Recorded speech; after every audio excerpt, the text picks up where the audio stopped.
Kabila. Vous verrez que c'est Idi Kapen qui a tiré sur Rachidi.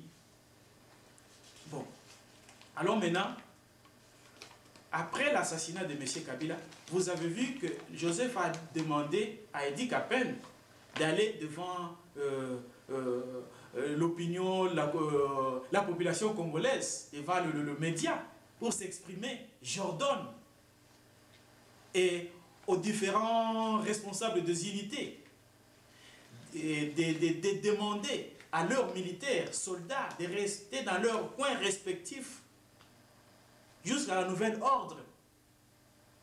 Joseph était là, c'est Joseph qui téléguidait cela. Bon, si ce n'était pas Joseph, bon, comment ça fait-il qu'après l'assassinat maintenant de Laurent Désiré Kabila, il y avait le chef d'état-major général, il y a eu le deuxième personnalité, bon, c'était le Parlement. Et après, il y a eu aussi le ministre de l'Intérieur, à l'époque, Gaïtan Kakouti. Si ce n'était pas Joseph qui avait monté ses coups, on devrait respecter quand même l'anarchie et la hiérarchie. Ça n'a pas été respecté. Et quelques temps après, Joseph est à Paris comme si il était innocent. Et il dira à Idi Kapen, toi, c'est toi qui as voulu que ça soit ici, mais à côté, ils se sont remerciés. Et on a ordonné que non, Idi Kapen, Nelly et consorts devraient être mis au feu. Et après cette arrestation, vous verrez qu'il y a les Leta, les Yav. Yav, c'est les pions qui coiffaient la vie de Kinshasa. Il est aussi aujourd'hui en prison. Mais moi, j'aimerais que, pour que cette situation, parce que les gens doutent, se demandent, est-ce que... Mais c'est ça, c'est que nous vous disons que c'est ça la réalité. Parce que nous, dans l'armée, avant d'atteindre l'objectif, la population se plaint nuit et jour ici. Pourquoi nos militaires, si réellement ils sont fils du pays, mais ils n'arrivent pas à prendre les choses à main pour aider, comme ça se passe en Thaïlande, en Côte d'Ivoire, un peu partout. Mais l'armée, on était entouré et encerclé. Joseph avait ses pions partout.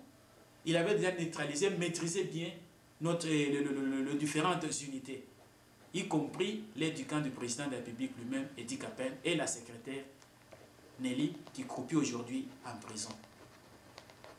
Et nous aimerions, je demanderais que puisse au moins se ressaisir de ce qui vient de poser face à l'élimination physique d'un Congolais. C'est-à-dire, Kabila, mal quels que soient ses défauts, il ne veut pas être éliminé. Et si je vous ramène encore un peu en arrière, vous verrez que le moment où j'étais à Gemena, M. James Kabarebe, dès qu'il est arrivé, c'est moi qui suis allé recevoir M. James Kabarebe avec les honneurs militaires à l'aéroport de Gemena.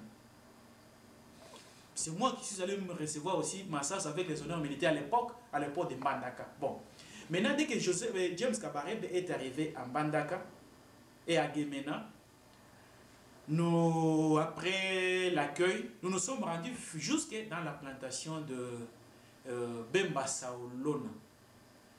C'est dans la plantation de Bemba Saolona où James Kabarebe me posera la question si j'ai déjà reçu le briefing du plan qu'ils sont en train de mettre en place avec Joseph.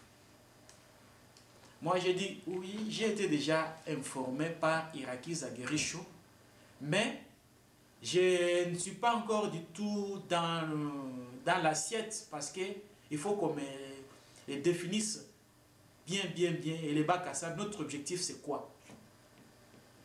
Il me dira qu'il faut chercher à me rencontrer à Kinshasa. Nous devons en parler en tête reposée. Et pour un premier temps, il faut travailler dans le service des renseignements ensemble avec les Joseph, les Toumba et tout ça, les Padiri et consorts.